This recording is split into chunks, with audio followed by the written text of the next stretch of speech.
त्रिया चरित्र कहानी। यह कहानी मगनदास की है। सेठ लगनदास जी के जीवन की बगिया फलहीन थी। कोई ऐसा मानवीय, आध्यात्मिक या चिकित्सात्मक प्रयत्न न था जो उन्होंने न किया हो। शादी में एक पतिव्रत के कायल थे, मगर जरूरत और आग्रह से विवश होकर एक दो नहीं 5 शादियां की। यहां तक कि उम्र के 40 साल गुजर गए और अंधेरे घर में उजाला न हुआ। बेचारे बहुत रंजीदा रहते। ये धन संपत्ति, ये ठाट बाट, ये वैभव और ये ऐश्वर्य क्या होंगे?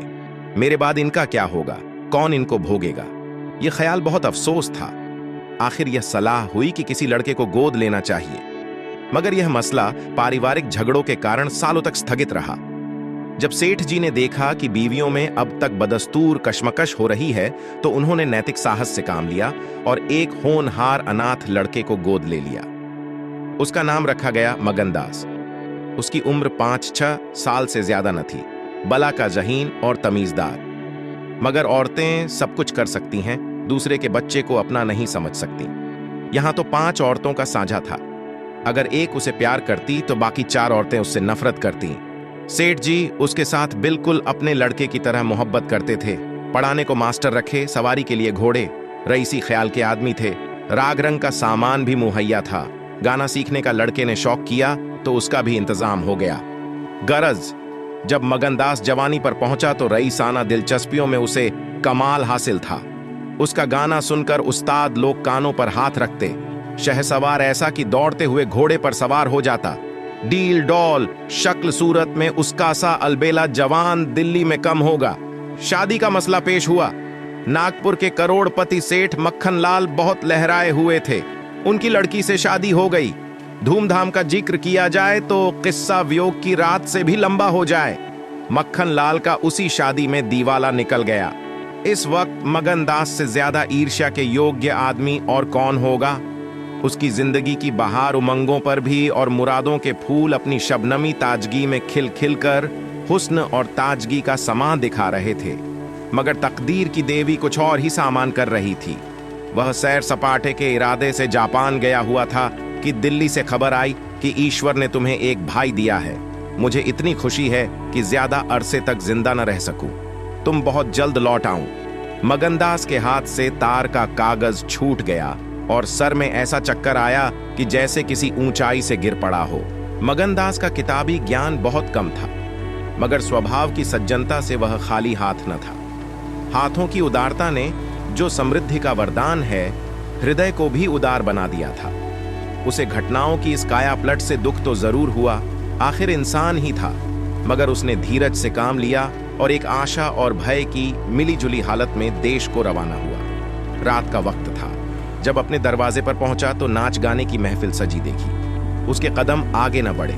वह लौट पड़ा और एक दुकान के चबूतरे पर बैठकर सोचने लगा कि अब क्या करना चाहिए।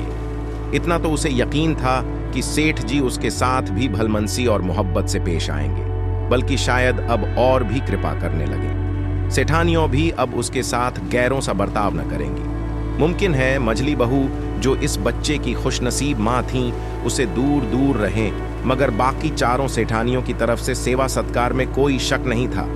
उनकी डाह से वह फायदा उठा सकता था। उसके स्वाभिमान ने यह गवारा न किया कि जिस घर में मालिक की हैसियत से रहता था, उसी घर में अब एक आश्रित की हैसियत से जिंदगी बसर करे। उसने फैसला कर लिया कि सब यहाँ रहना न मुनासिब है न मसलहत। मगर जाऊं कहाँ? न कोई ऐसा फन सीखान, कोई ऐसा इल्म हासिल किया जिससे रोजी कमाने की सूरत पैदा होती। रईसाना दिलचस्पियां उसी वक्त तक कद्र की निगाह से देखी जाती हैं जब तक कि वे रईसों के आभूषण रहें। जीविका बनकर वे सम्मान के पद से गिर जाती है। अपनी रोजी हासिल करना तो उसके लिए कोई ऐसा मुश्किल काम न था।